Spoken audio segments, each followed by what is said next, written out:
मुझे होश अपना न अपनी खबर है, मोहब्बत का मुझ पर हुआ ये असर है। बाबा बाबा क्या बात है। मुझे होश अपना न अपनी खबर है, मोहब्बत का मुझ पर हुआ ये असर है। एक तरफ मोहब्बत की दीवानगी तो दूसरी तरफ अमीरी गरीबी में क्या फर्क है। अब परेशान दिखता मुझे है बशर है के माध्यम से जमाने भर की परेशानियों को सामने लाने की कोशिश बानू जी हैं। और फिर मुझे दूसरों से है क्या लेना देना, जो है मेरी दुनिया वो बस मेरा घर है बोलकर अपने आप में ही सिमट कर रह जाना। अपने आप को ठीक रखने के लिए करना बहुत जरूरी है जी। और ये हमारी पतियां ही हैं, ये खासियत है हमारी आज की मेहमान दीपांजलि दुबे दी की। हम उनके पास जाएं उससे पहले हम स्वागत करना चाहेंगे अपने सभी उपस्थित मेहमानों का, और उनका भी जो बाद में इस प्रोग्राम को यूट्यूब पर देखेंगे। साथ में बानू जी आपका भी स्वागत है, हमारी वाव इंडिया की सीनियर वाइस प्रेसिडेंट श्रीमती बानू बंसल जी। और हम प्रोग्राम को आगे बढ़ाएं और सबका परिचय दें उससे पहले बानू जी हम चाहेंगे कि आप दो शब्द कहें। जी दो शब्द। वहाँ कौन बोलो जो ले जाए कुछ भी, यही छोड़कर ज्यादा जमी और जर है। बिल्कुल। इस माध्यम से दीपांजलि ने एक कहा है और उसके आगे भी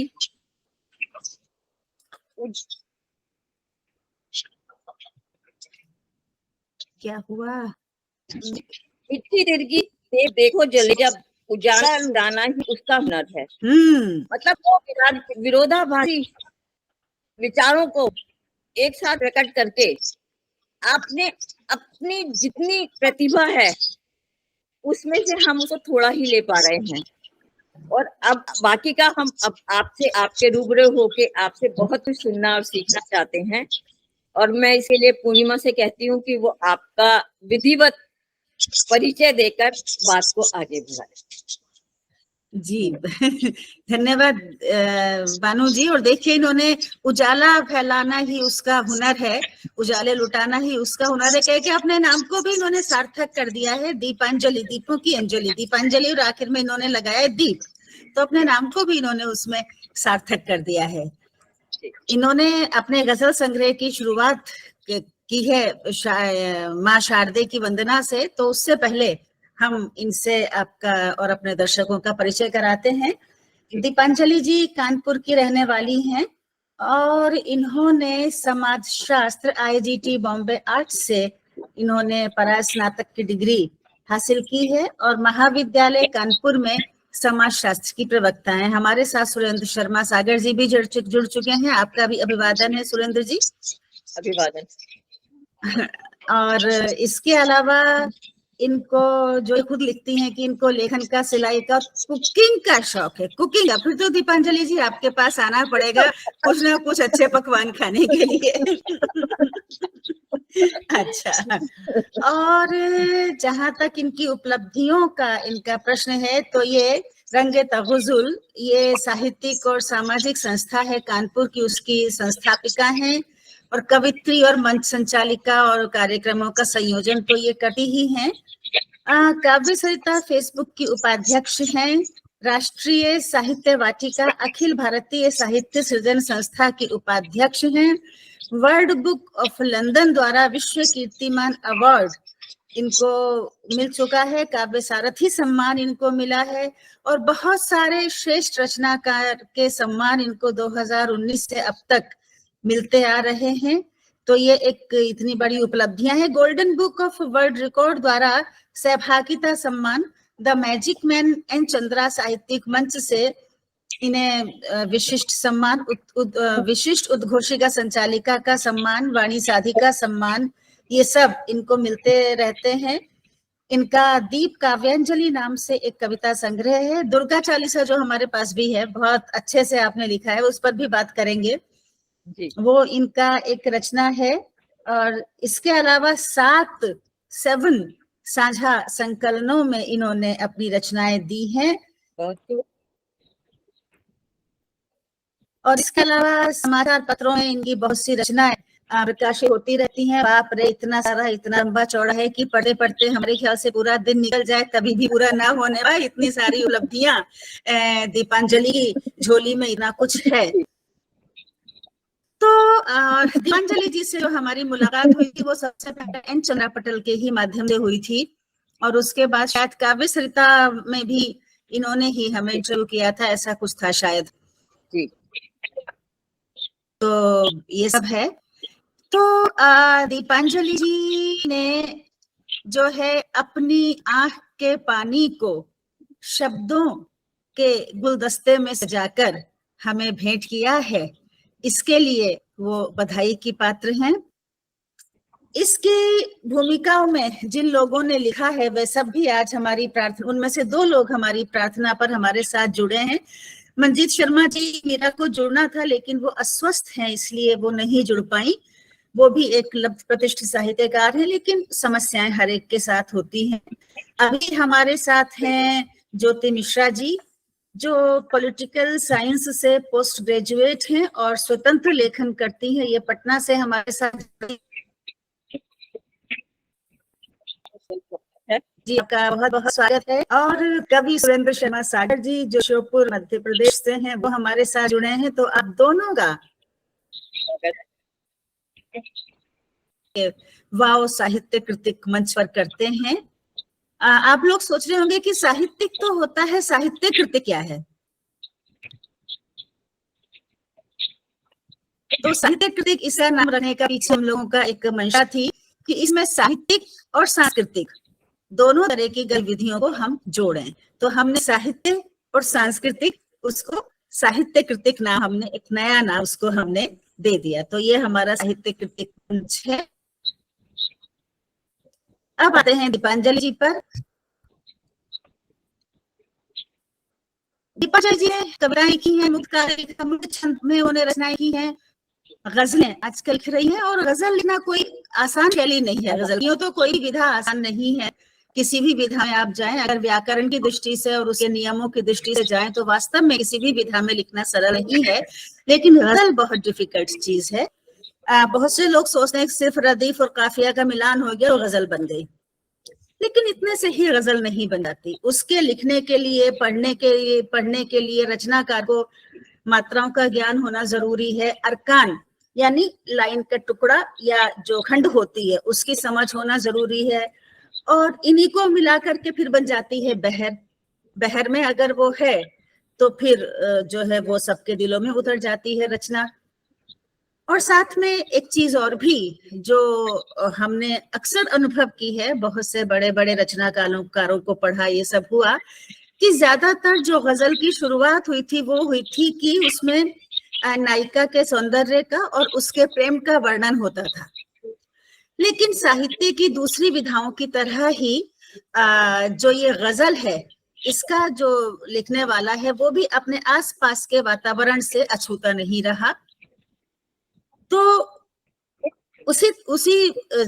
उसी क्रम में मोहब्बत की बातें करते करते दीपांजलि का ध्यान महंगाई पर भी जाता है, और वे बोल उठती हैं, मार गई क्या मार महंगाई की हावी है इस कदर घर में, भाई भाई का झगड़ना नहीं देखा जाता। तो इससे पहले कि हम टमाटर की महंगाई की बात करें या किसी और चीज की महंगाई की बात करें,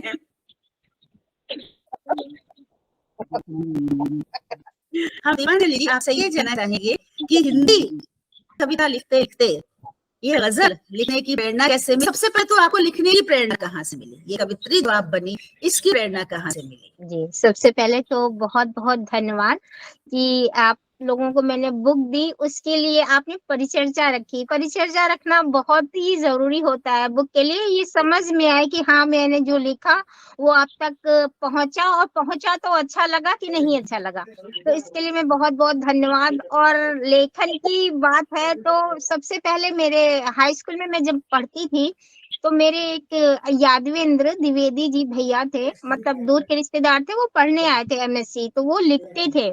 पता नहीं क्यों मुझे भी लगा कि मैं भी लिख सकती हूँ, तो उठ पटांग ऐसे लिखा करती थी, वो अप्रिशिएट करते थे, वहां से मेरा रुझान था। तो मैं ऐसे ही डायरी लिखा करती थी बचपन में, वो पढ़ी रहती थी। फिर वो बात आई गई हो गई, शादी हुई मेरी, बच्चे हुए, मैं मतलब एमए किया, उसके बाद हाउसवाइफ बन गई, वो सारा कुछ पढ़ाई वढ़ाई इधर उधर चली गई, 7 साल हो गए। फिर मेरे दिमाग में आया कि कुछ मैं अपनी पढ़ाई का यूज करूं, तो मैंने एडॉक पर क्राइसिस डिग्री कॉलेज है यहाँ पे हमारे कॉलेज में, यहीं पे बिरहना रोड पे, सॉरी बड़े चौराहे पे कानपुर में, मैंने उसमें कोशिश की, क्योंकि डिग्री पीएचडी की थी नहीं मेरे पास। तो ये हुआ कि वहां पर 2001 से भर्ती नहीं हो रही थी, लेकिन टीचर की आवश्यकता पड़ती थी, तो वो लोग एडॉक पर ज्वाइनिंग करवाते थे। तो उस समय एमए भी चल जाता था, अगर आपको आता है तो वो मतलब क्योंकि असिस्टेंट प्रोफेसर होता है तो उसमें कोई प्रॉब्लम नहीं होती। तो ऐसे ही मतलब, और सैलरी भी कुछ ना के बराबर ही रहती थी उस समय, 2000 का ही कुछ था ऐसा। तो 2000 में मैंने ज्वाइन किया, फिर मैं उसमें 7-8 साल 9 साल मैंने एडॉक पर किया। तो वहीं से फिर मेरा थोड़ा सा रुझान, ये जब कोरोना काल हुआ, तो मैं एक लिख रही थी, ऐसे छोटा मोटा लिखती थी, एक हिंदी काव्य कोश करके था पटल, वहां पे ये हुआ कि आपकी, मुझे शौक बहुत है छपने का कि प्रकाशित हो मेरी रचना, तो वहां पर ये हुआ कि ये आप लिखिए 8 पंक्तियों की रचना ऐसा ऐसा, तो आपकी प्रकाशित होगी।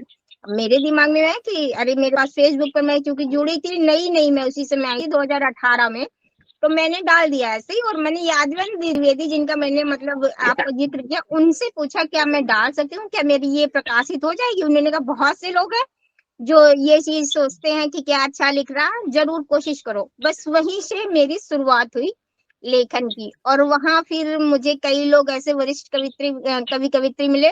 उसमें से एक सर थे हमारे सुरेंद्र शर्मा सागर जी, और संजय श्रीवास्तव प्रज्ञा जी, तो उन्होंने मुझे इनसे मिलवाया। तो मैं जब गजल का ABC भी नहीं जानती थी, किसी भी छंद मुक्त या छंद विधा को जानती ही नहीं थी, तो कुछ सर की जब मैं एक मेरी गोष्ठी हुई पहली तो गजल सर ने सुनाई थी, और मुझे वो बहुत अच्छी लगी। तब मैं गजल के बारे में कुछ भी नहीं जानती थी ABCD क्या है।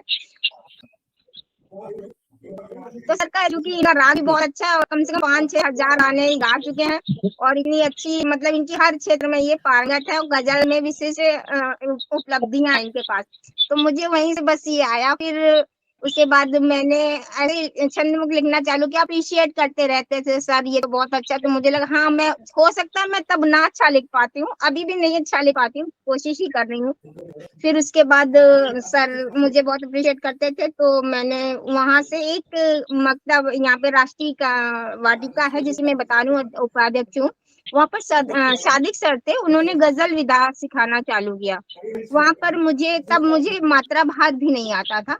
मैंने अपनी किताब में भी लिखा है, सर का नाम भी विकास कुटचंद जी का, इन्होंने मुझे मात्राओं का ज्ञान कराया। और मेरा मानना ये, आप छंदबद्ध विधा अगर लिखते हैं, अगर आपको मात्राओं का ज्ञान नहीं तो आप कुछ नहीं कर सकते हो। तो सबसे पहले मैंने छंद लिखने चालू किए, और छंद के बाद में गजल पर आई।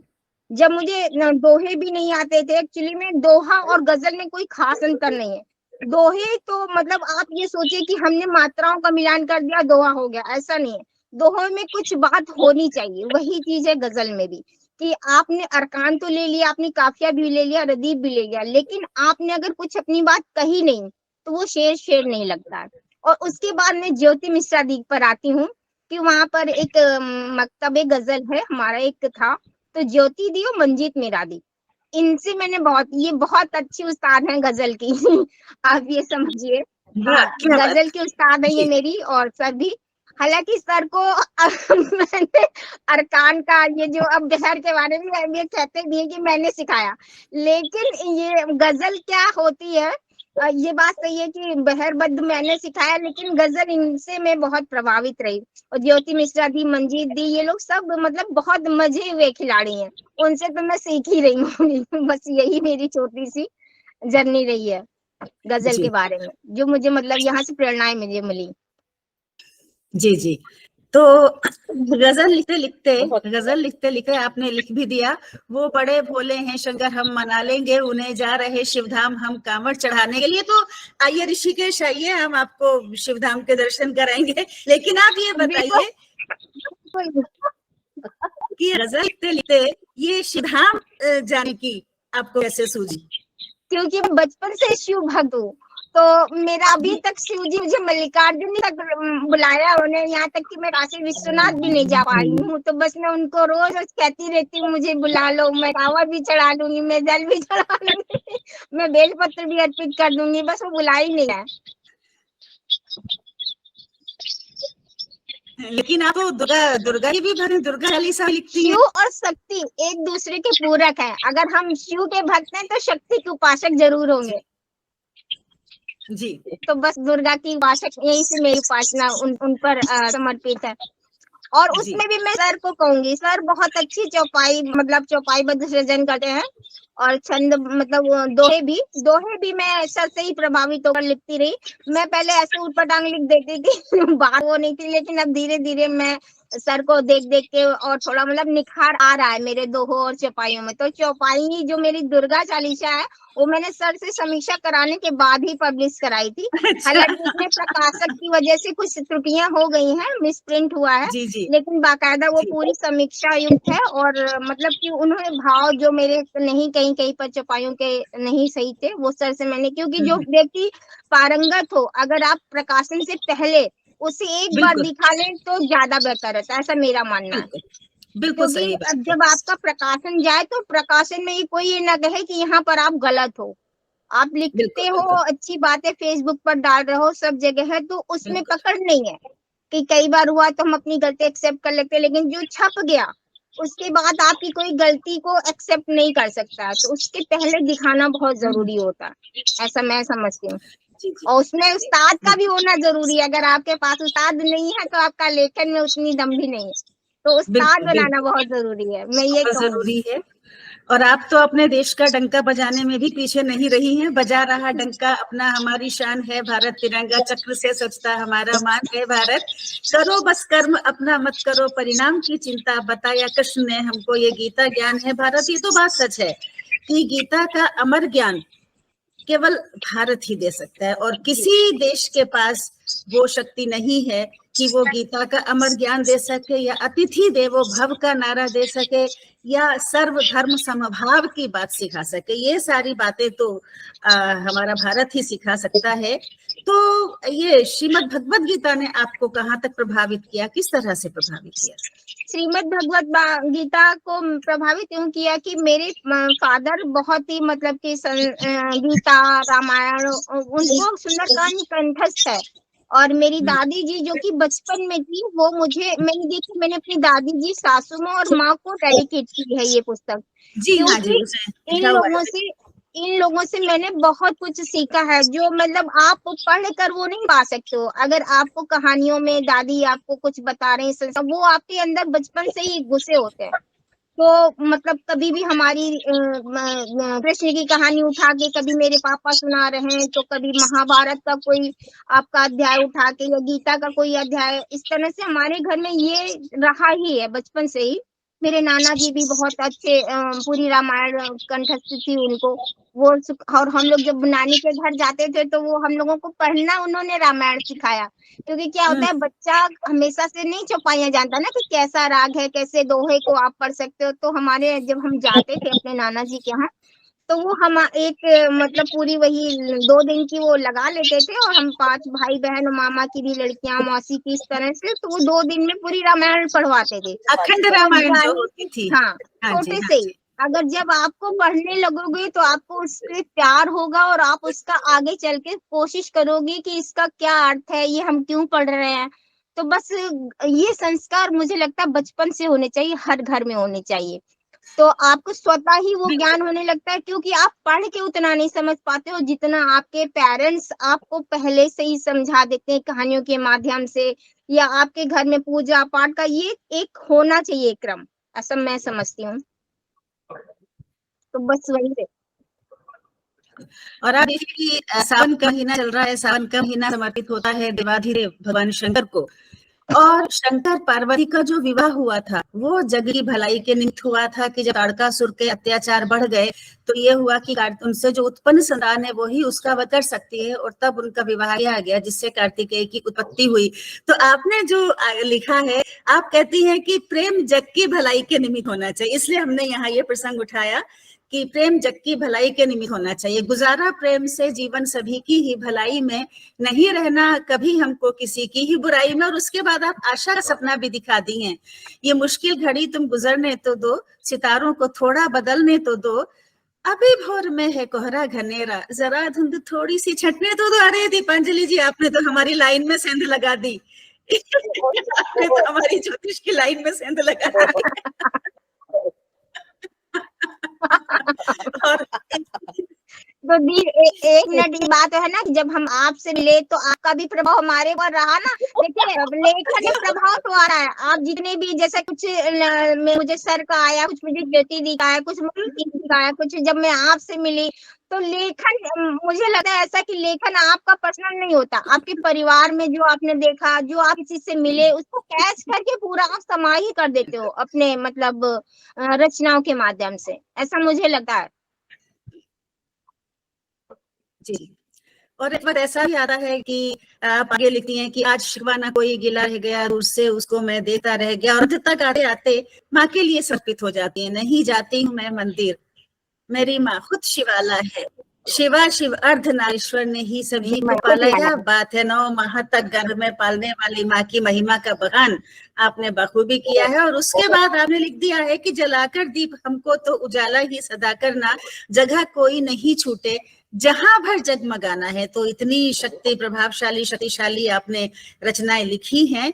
तो इससे पहले कि हम आगे आपसे बात करें, हम सुरेंद्र शर्मा जी आपके पास आना चाहेंगे और आपसे जानना चाहेंगे कि आपकी आंख का पानी के विषय में और दीपांजलि जी की अन्य जो उनके लेखन है इन जनरल, उसके विषय में हम, हालांकि हमने इसमें तो पढ़ लिया है, आंख का पानी में तो हमने पढ़ ही लिया है जो कुछ आपने लिखा है। लेकिन इसके अलावा हम आपसे जानना चाहेंगे। जी, सर्वप्रथम तो मैं आदरणीय कात्यायनी जी का हार्दिक आभार व्यक्त करता हूँ, जिन्होंने इतनी महिलाओं के बीच में मुझको अकेले को अवसर दिया। और जी, कल आपने कहा था फोन पर कि इतनी महिलाओं के बीच में मैं अकेला पुरुष हूँ। बिल्कुल, मैं यही सोच रहा था कि शायद 2-2 3-3 होंगे आधे। तो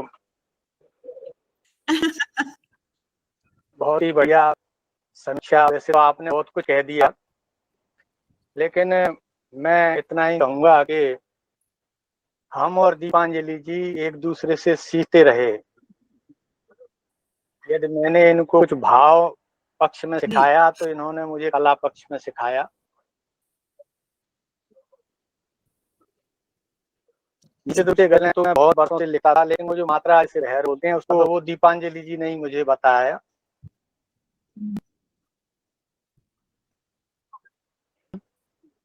जहाँ तक दीपांजलि जी का ये गजल संग्रह है, यहाँ का नाम ही इतना खूबसूरत है। और हमने जब इसको पोस्ट किया फेसबुक पर तो लोगों को इसका कवर पेज ही बहुत ही बढ़िया, बिल्कुल सही, बिल्कुल। 1-2 जो गजल छप रही थी गजल संग्रह, तो उन्होंने ये कहा कि जी। कुछ इस तरीके का हो जैसा आपने वो आंख के पानी का पोस्टर डाला था, ऐसा कुछ पोस्टर बना, ऐसा बना। तो ये प्रकाशक को सर्वप्रथम तो मैं धन्यवाद दूंगा, जिन्होंने बहुत ही बढ़िया की है, अच्छा इसका कवर पेज बनाया है। और जहाँ तक दीपांजलि जी के लेखन का है, इसके संबंध में मैं इतना ही कहूँगा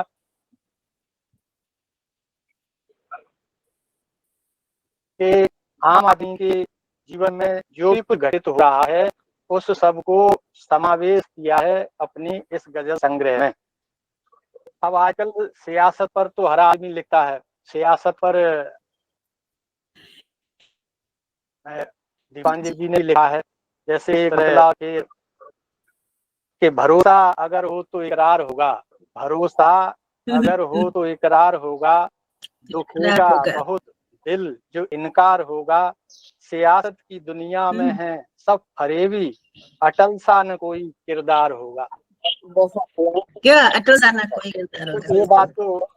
ये बात तो निकल के आ रही है कि दीपांजलि जी भाजपा से ज्यादा प्रभावित हैं और राजनीति में भाजपा और हमारी कई बार इनसे थोड़ी नोक-झोंक भी हो जाती है। और मैं किसी पक्ष का नहीं, लेकिन मैं क्योंकि कलमकार हूँ तो मैं सरकार के विपक्ष में ही लिखता हूँ, जब वो भाजपा होती है तो भी लिखता हूँ कांग्रेस की होती है।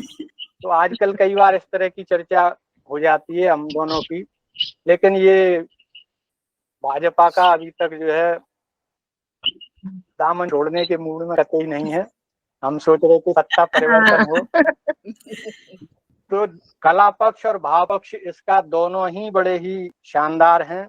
एक और देखिए वानगी के, ये खाली न हो आसियां मेरे बाद, ये खाली न हो आशियां मेरे बाद, कोई तो कहे दास्तां मेरे बाद, मेरी जान कुर्बान है देश पर, कोई काश ढूंढे निशान मेरे बाद। इतना बढ़िया भाव जो दीपांजलि जी ने लिया है, पहले सियासत, फिर जो है देशभक्ति, और उसके बाद कुछ जैसा गजल अक्सर बहुत पहले लिखी जाती थी, रोमांटिक रूमानी गजलें लिखी जाती थी, उसका भी समावेश इसमें हुआ। और उन्होंने लिखा कि मुझे होश अपना न अपनी खबर है, अपना न अपनी खबर है, मोहब्बत का मुझ पर हुआ ये असर है, और अमीरी गरीबी में क्या फर्क है, अब परेशान दिखता मुझे हर बशर है। बहुत कोई परेशान है, परेशान है न पड़ जाए इनकम टैक्स की, गरीब इसलिए परेशान है। ये भी होता है कि आगे और कैसे बढ़ा लूं इसे, वो भी होता है जी। हाँ, इसलिए भी परेशान है कि आगे और कैसे बढ़ाऊं, ये कम न पड़ जाए, वो भी एक उसके सामने। तो कितना बढ़िया कि परेशान दिखता मुझे हर बसर। बिल्कुल जी। आजकल तो हम देखते हैं कि साधु संत भी परेशान है कि उनका आश्रम 1 बीघा में तो मेरा 2 बीघा में होना चाहिए। इस तरीके का। बिल्कुल सही कहा आपने, बिल्कुल सही कहा। और महंगाई जो आज का मुद्दा है, महंगाई ढोंग है। आजकल महंगाई उस जमाने में थी जब हम बचपन में थे, सन 70-75 में, वाकई उस समय महंगाई थी, आदमी के पास पैसा नहीं था, और बड़ी जो है जुगाड़ से आदमी चलता था। आज तो महंगाई का रोना रो रहे हैं, और हर घर में 5 मोबाइल और 5 मोटरसाइकिल है, 5 मोबाइल हैं, 5 कारें हैं, आए दिन मॉल से कुछ ना कुछ खरीदने आते रहते हैं, ऑनलाइन मंगाते रहते हैं, वाला आता है रोना फिर भी हाँ जी, रोजाना महंगाई। तो ये महंगाई मुद्दा नहीं है, फिर भी रोना महंगाई का, बिल्कुल। लेकिन फिर भी आपने बहुत ही महंगाई के ऊपर भी लिखा कि खुशबुओं का हिसाब होना था, खुशबुओं का हिसाब होना था, यानी हमको गुलाब होना था, जंग मजहब के नाम पर करते उनको तो बेनकाब होना था। ये आज जिस तरह की सियासत चल रही है दुनिया में, मणिपुर हो या बंगाल हो, अब मणिपुर में जब घटनाएं शुरू हो गई तो बंगाल के मामले में भी हो गए। हाँ जनाब दीपांजलि जी, तो दीपांजलि जी ने बहुत ही हर पक्ष को छुआ है। हिंदी पर भी उन्होंने लिखा है,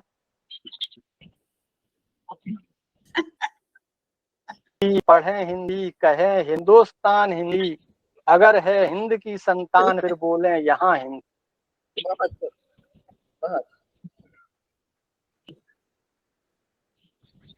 तो जब जो है मैंने ये पांडुलिपि पढ़ी थी उस समय, इसके बाद किताब आई तभी पढ़ी, तो मुझे लगता है कि ये जो गजल संग्रह है वो हिंदी साहित्य में एक अपना अनूठा स्थान रखा है। और मैं यही कामना करता हूँ कि दीपांजलि जी के आगे भी हम इसी प्रकार के और गजल संग्रह या और दूसरी किताबें जो शाह हों उनको हम जो है देखें जी, पढ़ें। हाँ, भविष्य की शुभकामना के साथ मैं अपनी वाणी को विराम देता हूँ। प्रणाम। बहुत बहुत धन्यवाद सुरेंद्र जी, आपने बड़े अच्छे से, जितना आपने लिखा है उससे भी कहीं बहुत अच्छे तरीके से आपने इनकी रचनाओं के माध्यम से, बहुत इनकी रचनाओं, हम ये नहीं कह रहे इनकी रचनाओं पर रोशनी डाली है, इनकी रचनाओं के माध्यम से बहुत सारी चीजों पर रोशनी डाली है। जैसे अभी आपने कहा कि महंगाई का रोना रो रहे हैं, ये बात सही है, तो बहुत सारी चीजों पर आपने रोशनी डाली है, उसके लिए आपका बहुत बहुत धन्यवाद। और अभी जैसा इन्होंने लिखा है, मेरे महबूब ने दीवाना बना रखा है, उसने यूं आंखों को मैखाना बना रखा है। वाह वाह वाह। ए मुरारी तू हमारी भी कभी सुन अर्जी, हमने इस दिल को ही बरसाना बना रखा है। यारों सुनो ये दधी के लुटैया का बालपन और मधुपुरी नगर के बसैया का बालपन याद आ गया। तो ये आपने सब लिखा है। तो दीपांजलि जी, आपसे हम एक बात जानना चाहेंगे कि क्या वजह थी कि आपने आंख के पानी की स्याही में रंजो गम और खुशियों की कलम डुबोकर दिल के कोरे कागज पर गजलों की तस्वीर उकेर दी और उसे प्रिंट करा के हमारे हाथों में एक गुलदस्ते की तरह दे दिया?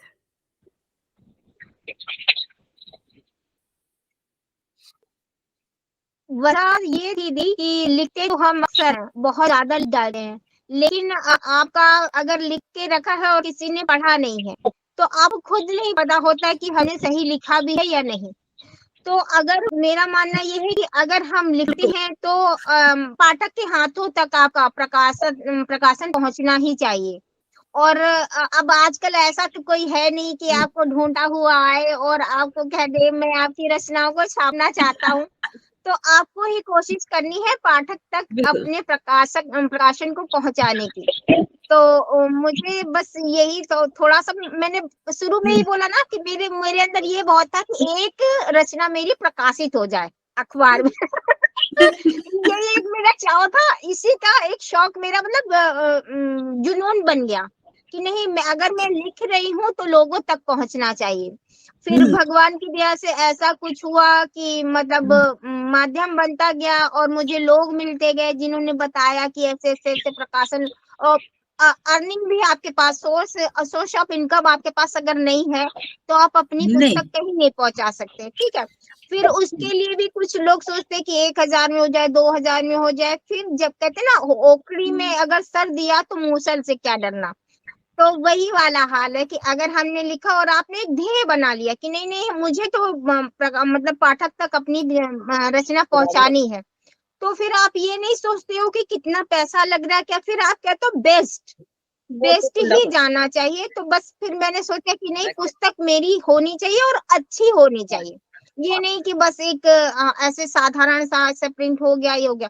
और वो सर ने मुझे इनकरेज किया इस विषय पे, क्योंकि क्या हुआ जब इनकी वैदेही चरितम आई हमने पढ़ा और हार्ड कॉपी पहले सर हमारे कई साझा संकलन सर के नवम आ गया काव्य सरिता का। अभी ये देखिए अभी मैंने इसकी समीक्षा भी नहीं लिखी है, ये आया काव्य सरिता साझा संकलन हमारा, इसमें दोहे मेरे 100 दोहे हैं प्रकाशित हुए सर के माध्यम से। तो हाँ तो सर ये मतलब चूंकि ये आगे रहे ना, तो आप अगर आप अपने आइडियल को फॉलो करेंगे ना तो आप मतलब कि मैंने देखा है गुरु आपके ऊपर हाथ रखते हैं, ईश्वर आपके हाथ रखते हैं, तो आपका सारा काम बनता चला जाता है।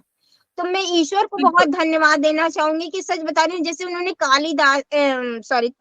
कालिदास को ही मैं कहूंगी विद्योत्मा के जब उन्होंने पीछे पड़े हुए थे तो एक स्नेह था और फिर उन्होंने इतना स्नेह किया कि माँ सरस्वती जी ने उन्हें साक्षात आशीर्वाद दिया तो वो कालिदास बन गए। तो मैं ये भी कहना चाहूंगी दी कि मुझे लगता है कि माँ सरस्वती का मेरे ऊपर सच में आशीर्वाद था, वरना मैं अब 45 इयर्स की हो गई तब मैंने लिखना स्टार्ट किया, कोई मतलब बचपन से इतना नहीं था। तो ये सरस्वती माँ का साक्षात मेरे ऊपर आशीर्वाद था, मेरी गुरुवर का आशीष था कि मैं यहाँ तक पहुंच पाई। मैं सच बता रही हूँ, मैं कुछ भी नहीं हूँ, मैं बार बार यही कहती हूँ माँ सरस्वती अगर नहीं होती तो मैं यहाँ तक नहीं पहुंच पाती। तो बस कालिदास की जर्नी मेरी जर्नी में कोई खास अंतर नहीं है। देखिए ये तो बात है कि कोई भी रचनाकार, चाहे वो कोई लेखक है, कवि है या कोई मूर्तिकार, चित्रकार, रचना किसी भी तरह की रचना जो कोई करता है, अगर वो बेमिसाल बन पड़ती है, बहुत खूब बन पड़ती है, तो उसको ये नहीं सोचना चाहिए कि उसने रचा है, वो माध्यम है, रचवाने वाला कोई दूसरा। तो ये बात आपने बिल्कुल सही कही कि माँ सरस्वती की कृपा हुई तभी लिखा जा सका, ये तो बात बिल्कुल सही है। कोई हम लिखने वाले कोई नहीं है, हमसे वो लिखवा रहा है, जो वो प्रेरणा देता है वो हमारा कागज पर उतर रहा है, सीधी सी बात है हर किसी का। एक बात मैं जरूर कहना चाहूंगी, जैसे मैंने कहा माँ सरस्वती यही सही है। जब मैंने आपने कहा दुर्गा चालीसा मेरे पास आई, दुर्गा चालीसा का भी ऐसा हुआ कि अभी लास्ट नवरात्र गए के पहले नवरात्र की बात है, मैं अचानक से मेरी 3 बजे आँख खुली, मैं मतलब लेटी थी, पता नहीं क्या मेरे दिमाग में और मैंने लिखना चालू किया। मैंने शायद 8 साढ़े 8 बजे तक, 3 बजे से 8 साढ़े 8 बजे तक मैंने पूरी 40 चौपाइयां लिख डाली। हालांकि उसमें कुछ गलतियां थी तो मैंने सर को, तो देखिए कोई सो रहा बंदा अचानक से उठ जाए तो ये आप नहीं कर रहे हो, कोई ईश्वर आया, आपको प्रेरणा दे गया और आपने वो लिख डाला। तो और मेरा ऐसा मानना है। वही रचनाएं पढ़ने वालों के और सुनने वालों के दिल तक भी पहुंचती हैं, जो प्रयास के साथ बिल्कुल। लिखी जाती हैं उनमें फिर वो क्या कहते हैं उसको, मशीनी टाइप की हो जाती हैं, वो फिर और कई बार ऐसा ही उतना होता है असर मेरे नहीं साथ। डाल पाती है। ये जी बात सही। हाँ, ये बात है। इसमें भावनाएं नहीं आ पाती। जी अच्छा, दीपांजलि जी, यहाँ एक चीज आपसे और जानना चाहेंगे कि आप लिखने में मशगूल रहती हैं, आपके कॉलेज के भी आपके कमिटमेंट्स होते हैं और बहुत सारी संस्थाओं से आप जुड़ी हुई हैं, तो आपके परिवार से आपको क्या सपोर्ट मिलती है और परिवार के लिए आप अपना वक्त कैसे निकाल पाती हैं?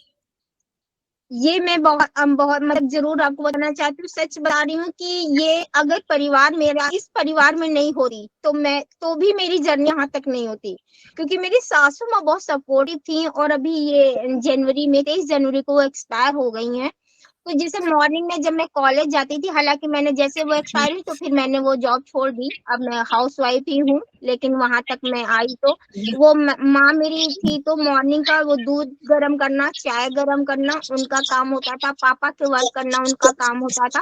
बाकी मैं उठते ही अपना जैसे जैसे मैंने अपना काम किया, फिर मैंने नहाया धोया, नाश्ता बनाया, बच्चों का नाश्ता, अपना नाश्ता और थोड़ा बहुत बना के मैं कॉलेज चली गई। कॉलेज से आने का 3 बजे के बाद सारा काम मेरा होता था, लेकिन ऊपर के बहुत काम होते हैं, जैसे बर्तन मांज के मेहरी गई तो आपने वहां लगा दिया किचन में, तो मतलब और आपका मेरा चौका भी एकदम व्यवस्थित रहता था। तो ये कौन कर रहा है, आपके पास तो इतना भी टाइम नहीं ना, आपको रिलैक्स भी चाहिए, आपको लिखने के लिए भी चाहिए, आपको कॉलेज के लिए भी चाहिए, आपका हस्बैंड को भी देखना है, आपको बेटी बेटा को भी देखना है।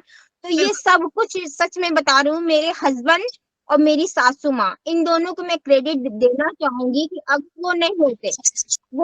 और मेरा अभी जब मेरा आंख का पानी गजल संग्रह प्रकाशित हुआ, जो मेरा वो अनावरण हुआ, तो मेरे हस्बैंड ने इतना ग्रैंड सेलिब्रेशन किया। सर ने देखा, मैंने लाइव प्रोग्राम किया था मेरी, क्योंकि उस दिन 25th एनिवर्सरी भी थी, तो सारे मीडिया वाले उन्होंने इकट्ठा कर लिए थे। तो ये अगर मेरे हस्बैंड का नहीं सपोर्ट होता तो मैं सच बता रही हूँ कि कुछ नहीं होता। एक कुछ छप जाती है, वो आपके फोटोग्राफ्स वगैरह देखे थे। तो छप जाती है, लेकिन एक ग्रैंड सेलिब्रेशन वो याद रह जाता है, तो वो सब मेरे हस्बैंड का क्रेडिट जाता है। मेरी फैमिली, सच बता रही, मेरी बहुत फैमिली बहुत अच्छी है, मेरे बच्चे दोनों बहुत अच्छे हैं, मतलब अभी तो वो नहीं है तो इसलिए मैं कह रही हूँ, उनके सामने मैं नहीं कहती हूँ लेकिन मेरा परिवार हीरा है, बस इतना मैं कह सकती हूँ। मेरे घर जो आता है वो भी जानता है इस बात को। आप बहुत भाग्यशाली हैं और होना चाहिए, ये सपोर्ट तो फैमिली से मिलनी चाहिए, बहुत जरूरी है। और अब हमारे बीच में ज्योति मिश्रा जी हैं। ज्योति जी, आप जरा प्रकट होंगी। ज्योति जी, जी ज्योति जी, अब हम आपसे बात करना चाहेंगे कि जो दीपांजलि जी का लेखन है, चाहे वो आंख का पानी है, चाहे वो दुर्गा चालीसा है, चाहे वो जो भी उनका लेखन है, उसके विषय में अब हम, आंख का पानी तो आज का विषय ही है, और इसके अलावा भी जो उनका लेखन है, हम आपसे बात करना चाहेंगे। तो पहले मैं आप सबको बहुत खुशी की बात है कि हम लोग यहाँ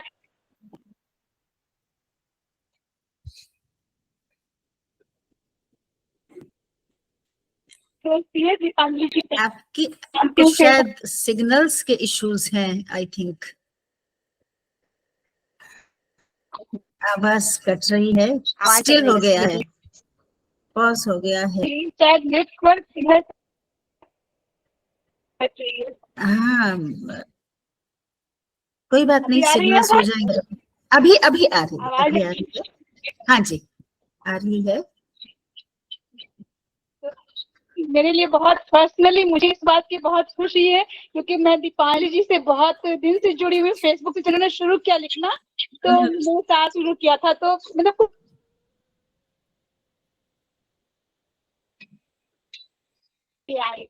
और इन्होंने मुझसे पहले इतनी बढ़िया किताब निकाल दी, मेरी अभी कोई किताब नहीं आई है, लेकिन इनकी किताब से मन खुश हो गया। एक सुरेंद्र सागर जी हैं, सुरेंद्र सागर जी को पकड़िए, किताब आ जाएगी। जी, आपसे एक नजर में किस पर से नजर नहीं हटती,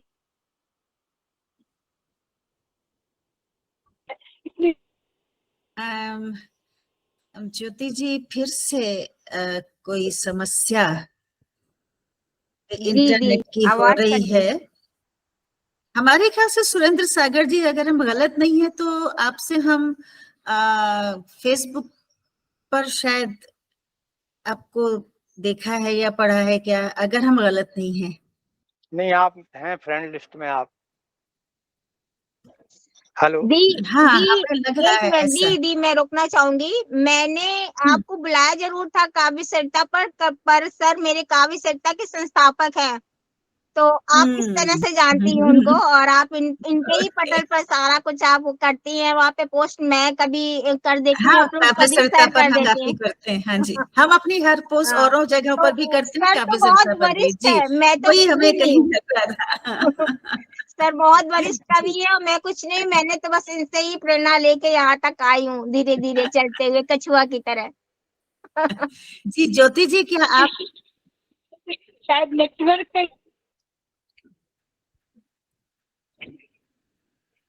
मेरे ही नेटवर्क है। हमारे ख्याल से अगर आप एक, हाँ आपके नहीं, आप कुछ कमरे से बाहर जाकर या इधर उधर जाकर के देखिए, शायद अगर आप किसी और से बात चेंज करके नहीं चलिए, देखिए, दी, ठीक है। अगर हम आपके देते जॉब हैं। रूम में केवल आवाज ही आ जाए तो भी ठीक है, अगर ना ही मतलब कैमरा ऑन हो, केवल आपकी आवाज आ जाए और किसी रूम तो में ठीक है। जाकर आप ये देखिए हाँ कहाँ पे सिग्नल बेस्ट आ रहा है। हाँ। ठीक है, देखती हूँ।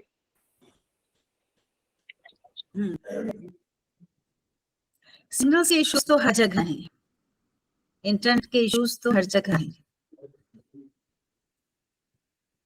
बस ऑनलाइन में फायदा यह है कि आप कितनी भी दूर बैठे लोगों से बात कर सकते हैं, सब कुछ है। नुकसान ये है कि सिग्नल की समस्याएं आ जाती हैं बीच बीच में, कोई बात नहीं, हर चीज के फायदे भी हैं, नुकसान भी हैं। इस बीच जो दीपांजलि जी, हम आपसे चाहेंगे कि आप अपनी रचनाएं सुनाएं, आपके स्वर में आपकी रचनाएं सुनना चाहेंगे।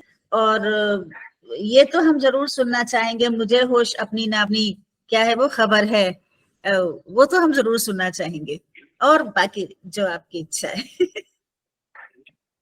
ठीक है, तो आप ये कह जी रही हैं, तो सबसे पहले मैं इसी को सुना देती हूँ, उसके बाद मेरी एक और पसंदीदा गजल वो मैं रखूंगी, और जब तक दी का हो जी। सकता है नेटवर्क भी आ जाए।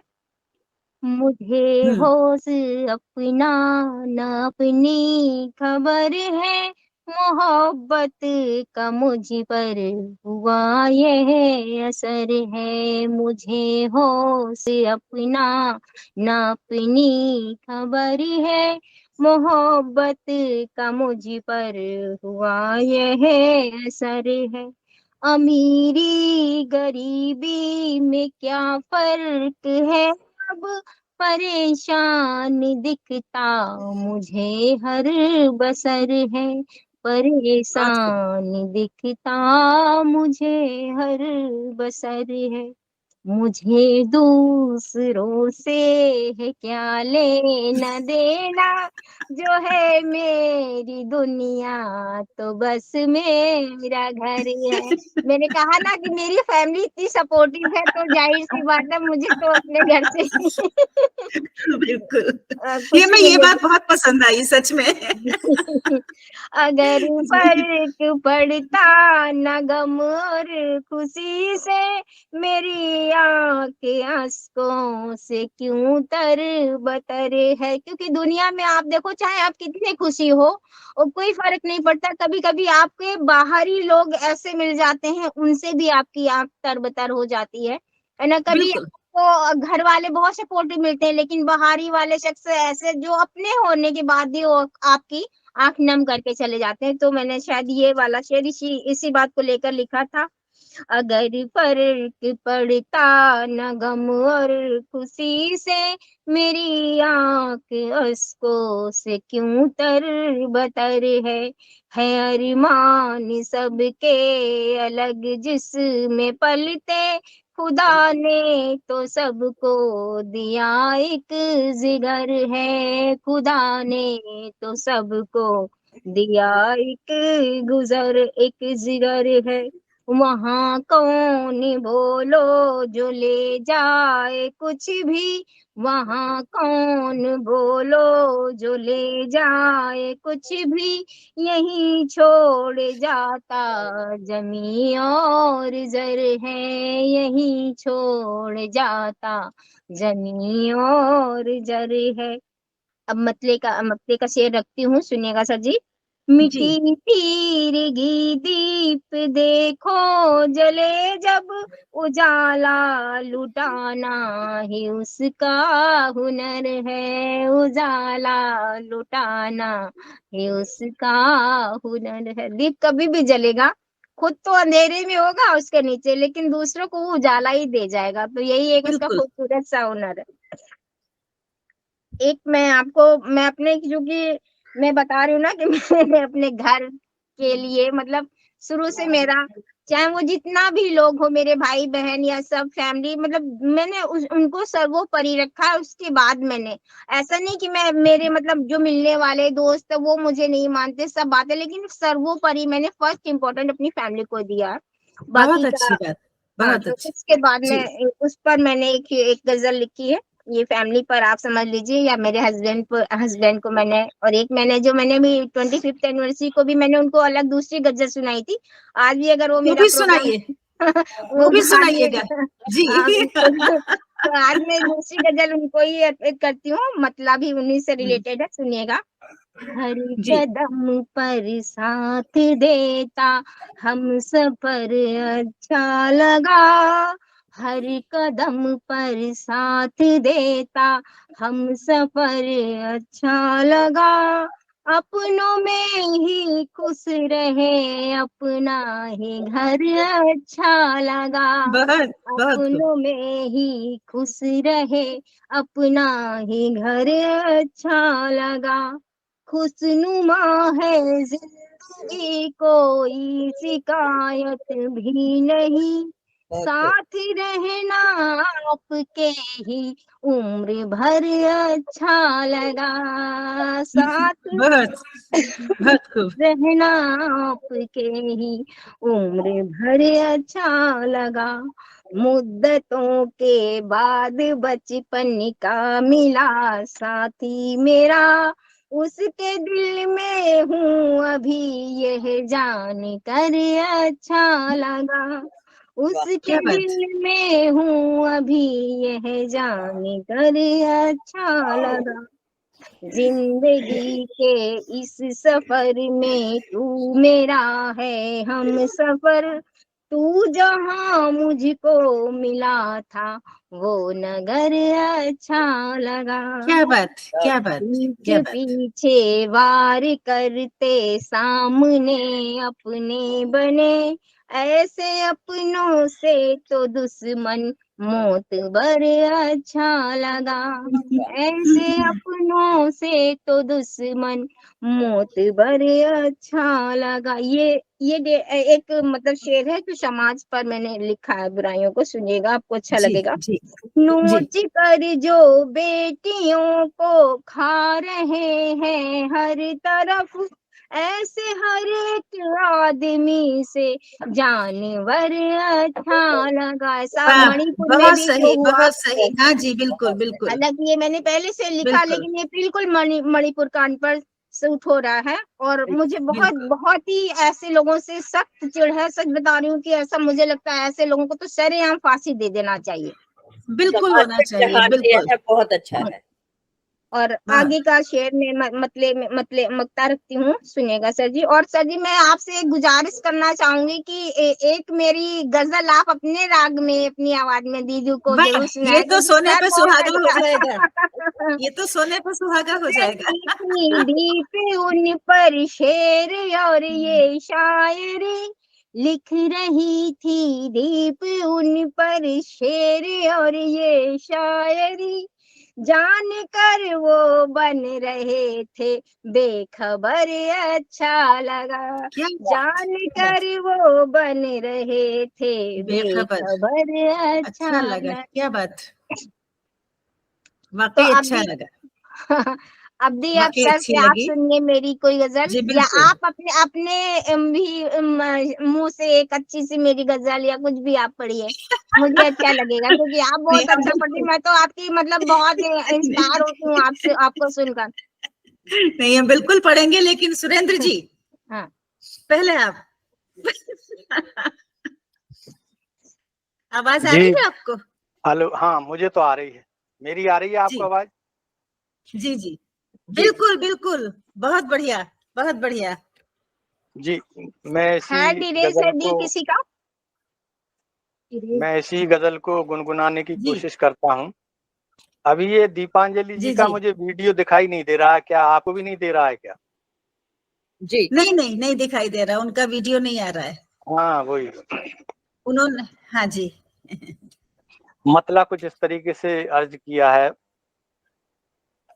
खुशबुओं का हिसाब होना था, हाँ खुशबुओं का हिसाब होना था, यानी हमको गुलाब होना था, क्या बात क्या बात। बहुत खुशबुओं का हिसाब होना था, धूल आँखों में झोंकते हैं जो, धूल आँखों में झोंकते हैं जो, उनका कुछ तो हिसाब होना था, बहुत खूब। बहुत खूब कुछ बहुत तो उनका हिसाब कुछ तो उनका हिसाब होना था। होना बिल्कुल। था, दिल पे जब नाम लिख लिया तेरा, दिल पे जब नाम लिख लिया तेरा, प्यार फिर बेहिसाब होना था, प्यार फिर बेहिसाब होना था। और बहुत मक्ते का शेर देखिए जी कि अश्क आँखों में दबाते कब तक, बहुत अश्क आँखों में दबाते कब तक, दीप एक दिन तो आव होना था, दीप एक दिन जी तो बोल रखा है आव अब होना था। होना था, बिल्कुल बहुत बिल्कुल। खुशबुओं का हिसाब होना था, ब्लू कलर यानी हमको रॉल गुलाब खोल के देखो होना था। धन्यवाद। वाह वाह वाह, बहुत बहुत, इतनी खूबसूरत गजल और इतनी ही तरन्नुम खूबसूरती से से आपने उसको पेश किया सुरेंद्र जी, वाकई मजा आ गया, बहुत बहुत खूबसूरत। चलिए, फोर्थ वाली इनकी में देख गजल हमें पसंद आई, मतलब सारी ही गजलें बहुत अच्छी हैं, पर ये दिल हंसी लगने लगे रातें सुहानी हो गई, यूं मुलाकातें हमारी जाफरानी हो गई। जाफरानी, वाह वाह वाह वाह, क्या बात है, बहुत अच्छा आपने इसमें वो दिया, यूं मुलाकातें हमारी जाफरानी हो गई, जहन में छाई खुमारी दूर होती ही नहीं। क्या बात है, जहन में छाई खुमारी दूर होती ही नहीं, आपसे दो चार बातें जब जुबानी हो गई। क्या बहुत बात है, बहुत इसका अगला ये पढ़ेंगे। अरे वाह क्या बात, घिस गए जूते हैं उसके पाँव में छाले पड़े, ये आवलापा कोई ऐसा वैसा आवलापा नहीं है। आगे इसकी अगली पंक्तियां सुनिए, घिस गए जूते हैं उसके पाँव में छाले पड़े, बेटियां एक बाप की जब से सयानी हो गई। वाकई बहुत सच्चाई, बहुत सच्चाई सच्चाई है, बहुत सच्चाई है। बढ़िया दर्द में डूबे हैं सारे लोग इस संसार में, जिंदगी की रौनकें सारी ही फानी हो गई। तो है, आप जहां देखिए वहां कुछ ना कुछ, किसी ना किसी तरह का कोई समस्या, कोई दर्द मिलेगा जरूर। हाँ, तेज और दमदार हैं, जूडो कराटे सीख दिए। तो बानू जी हमारे सेल्फ डिफेंस कैंप की उन्होंने बात कर दी। बिल्कुल बिल्कुल। तेज और दमदार हैं, जूडो कराटे सीखती बेटियां देखो तो सबकी आज नानी हो गई। क्या बात है। पूर्णिमा की रात में इस दीप का क्या काम है। भाई पूर्णिमा के साथ दीप का तो काम है, ये तो बात सही नहीं। पूर्णिमा भी बैठी है, दीप भी है। एक साथ बैठे हुए हैं फिलहाल तो यहाँ। पूर्णिमा की रात में इस दीप का क्या काम है, चांद की अद्भुत छटाएं कामयानी हो गई। क्या बात, चांद की अद्भुत छटाएं कामयानी हो गई। बहुत सुंदर गजल दीपांजलि जी आपकी है। और एक बात इस गजल को पढ़ते पढ़ते और भी जो दूसरी गजलें पढ़ी हैं जहन में आई, वो ये कि आपने उर्दू के अल्फाज के साथ हिंदी के शब्दों का बड़ा अच्छा सम्मिश्रण आपने किया है, बड़ा अच्छा मेल आपने बैठाया है। तो ये इसके लिए आप वास्तव में बधाई की पात्र हैं। तो ये भी क्या गुरुजी ने सिखाया है?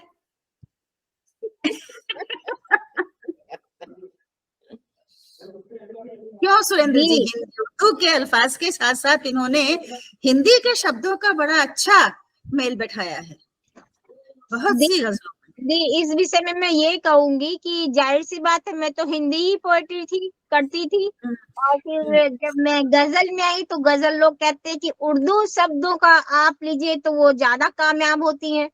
तो मैंने उनको दोनों को मिश्रण करके, बल्कि हिंदी के साथ साथ मैंने कई जगह इंग्लिश वर्ड भी यूज करे हैं, क्योंकि गजल में ऐसा कुछ नहीं है कि आप केवल उर्दू अल्फाज यूज कर सकते हो या आप केवल हिंदी अल्फाज यूज कर सकते हो। ठीक है, छंद में ये जरूर है कि लोग कहते हैं कि छंदबद्ध अगर आप सृजन कर रहे हैं तो कोशिश करिए कि प्योर हिंदी वर्ड होने चाहिए।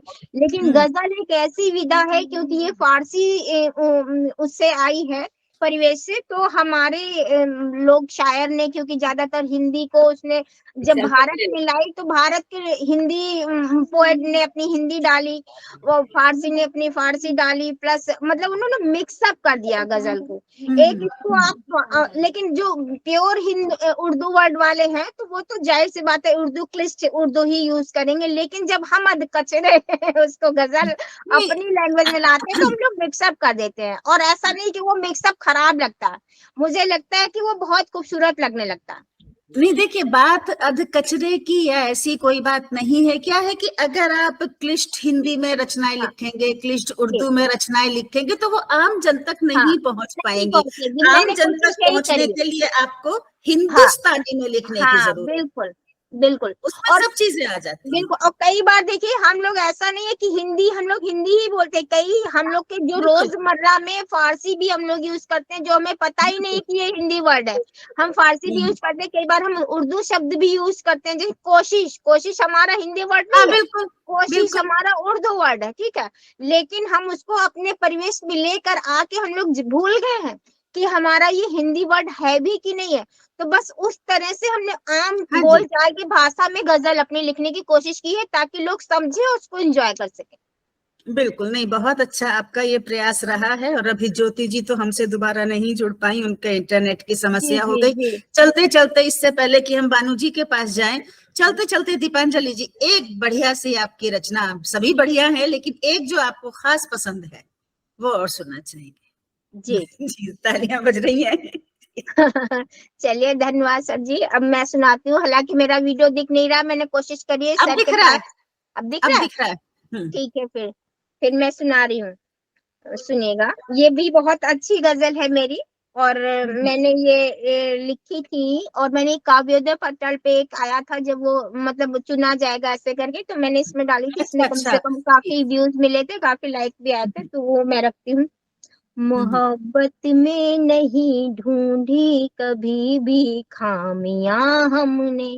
मोहब्बत में अगर हम खामियां ढूंढने लगते हैं तो मोहब्बत नहीं रह जाती है, नहीं रह जाती, बिल्कुल। वो कुछ और ही बन जाती है। तो उस तरह से मैंने लिया है, मोहब्बत में नहीं ढूंढी कभी भी खामियां हमने, भुलाई इश्क में उनकी सभी नादानियां नादानियां हमने, हमने, क्या बात, क्या बात। भुलाई इश्क में उनकी सभी नादानियां सच्चा हमने। आशिक वही है। बहुत सही। जी, तभी वो चल पाता है। अगर आपने उनको बिल्कुल। बार बार इंगित करना चालू कर दिया तो वो आपसे खफा, आप उनसे खफा। तो एक मतला, हुस्न मतला रखती हूँ।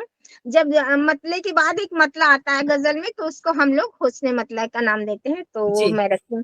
जिन्हें नाजों से पाला था बना शहजादियां हमने, जिन्हें नाजों से पाला था बना शहजादियां हमने, उन्हें ससुराल में देखा बने पनहारियां हमने। वाह, क्या मतलब आपने दर्द बयान कर दिया इतनी खूबसूरती से। जी, बहुत। चलिए अब मैं रखती हूँ शेर, अगला शेर रखती हूँ, सुनिएगा।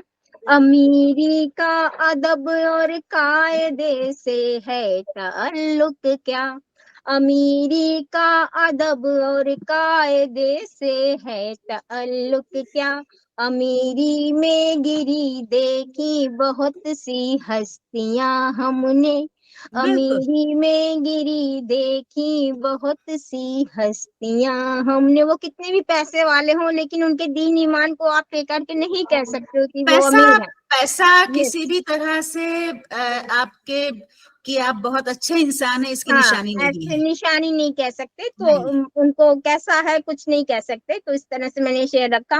नई फरमाइश से ही रोज वो माँ बाप से करती, नई फरमाइश से ही रोज वो माँ बाप से करती, युवा पीढ़ी में अब देखी नहीं खुददारियां वाह, हमने। क्या बहुत बात, माँ बाप से बहुत फरमाइशें करती हैं, खुददारियां नहीं देखती। पहले हम बहुत खूब, बचपन में बहुत एक खूब। कलम भी लेते थे तो सोचते थे पापा से हाँ, मांगेंगे कि नहीं मांगेंगे, बहुत बिल्कुल। जरूरी होता था। तो अब के बच्चे जो हमने देखे ना, आज हम कितना भी उनको मोबाइल दे दें, स्मार्टफोन फलाना दिखाना, लेकिन उनको ये नहीं पता है कि हमारे फादर कहाँ से ला रहे हैं। वो तुरंत बिल्कुल। एक नई फरमाइश रख देते हैं। तो खुददार नहीं ना, इसीलिए तो रखते हैं ना। और तो इसके इस लिए तरह, कहीं ना कहीं हम भी जिम्मेदार हैं कि हम बिल्कुल उनको ये बिल्कुल, चीज पता लगने नहीं देना हाँ हाँ, चाहते हैं, कि कहीं ये ना कहीं हम हमारे भी पास जिम्मेदार। नहीं है। और पहले हाँ जी, हमारे फादर के चेहरे पे हम लोग देख लेते थे वो दर्द बिल्कुल। कि ये कहाँ से ला रहे हैं, कैसे ला रहे हैं। अब बिल्कुल। नहीं, दी ये भी बात है, संस्कारों की भी बात है। पहले ज्वाइंट फैमिली हुआ करती थी, वो सारी बातें बच्चों को बता देती थी, ठीक है।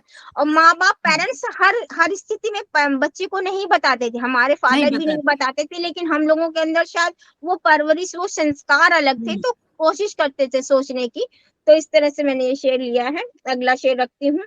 कभी बेटों से जाने का सबब पूछा नहीं यारो, कभी बेटों से जाने का सबब पूछा नहीं यारो, लगाई बेटियों पर है बहुत ही शक्तियां हमने, सच में, सच में। लगाई बेटियों पर है बहुत ही शक्तियां हमने, चले आओ कभी दिल में मुनासिब गर लगे तुमको, तुम्हारे वास्ते खोली है मन की खिड़कियां हमने, क्या बात, तुम्हारे तुम्हारे वास्ते वास्ते खोली है।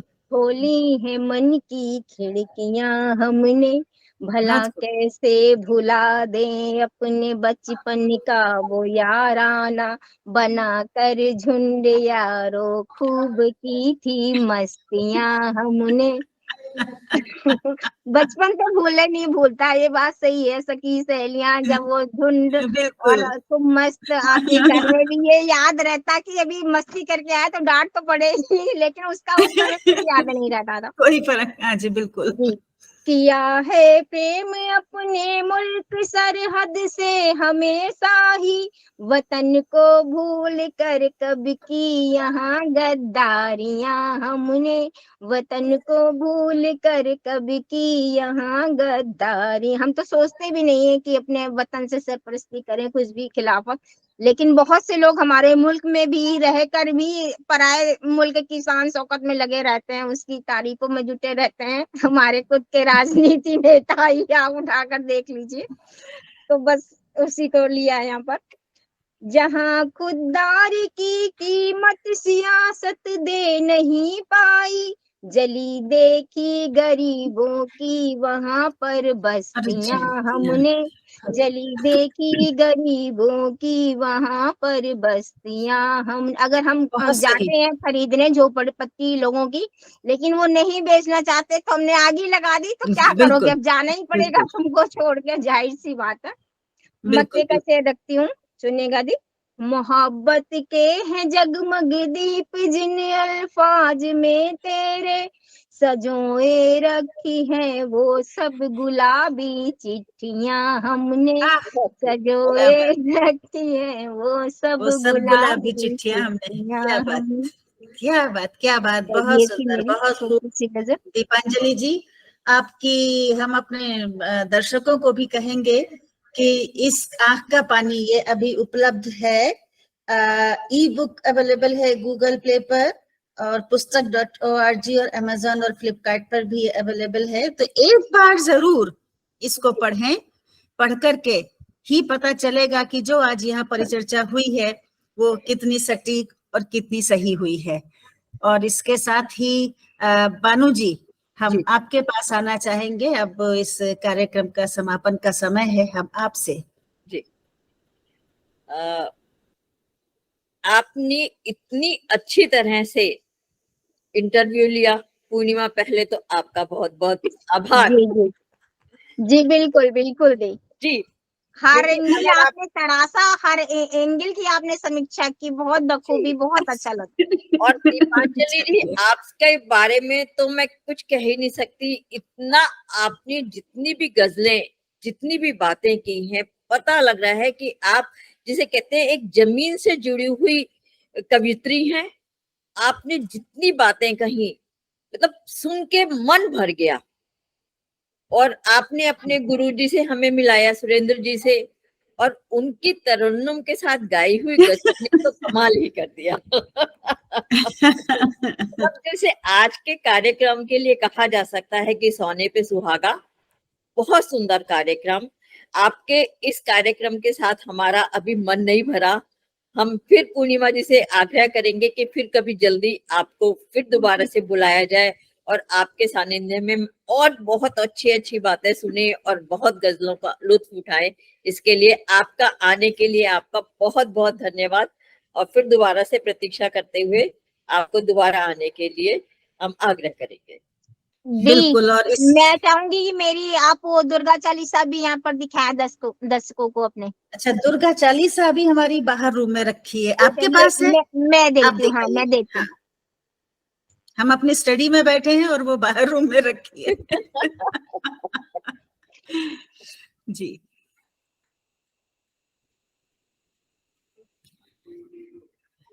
तो आप इतने दीपांजलि जी अपनी दुर्गा चालीसा लेकर के आते, वास्तव में बहुत अच्छा इन्होंने उसमें चौपाई छंद में उसको लिखा है, बहुत अच्छे से लिखा है। तो बहुत आभारी हैं दीपांजलि जी के भी, सुरेंद्र जी के भी। ज्योति जी का कनेक्शन बीच में डिस्कनेक्ट हो गया, वो नहीं जुड़ पाई, लेकिन वो आई, इसके लिए हम उनके आभारी हैं।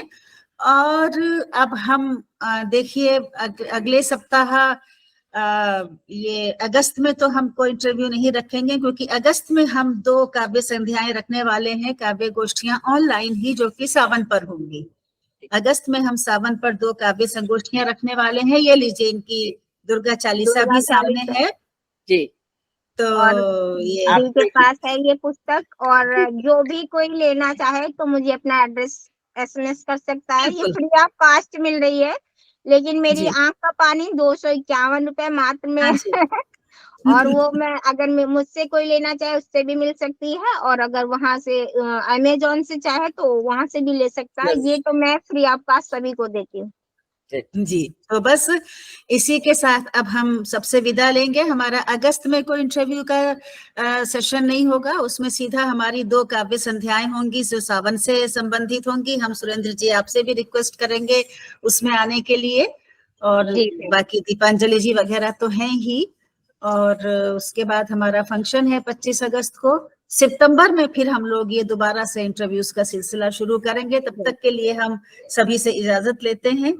जी। सभी का बहुत बहुत धन्यवाद, नमस्कार। सभी- प्रोग्राम अगर पसंद आए तो यूट्यूब पर लाइक जरूर भेजिएगा, ये हमारी सबसे रिक्वेस्ट है। बिल्कुल धन्यवाद। बिल्कुल।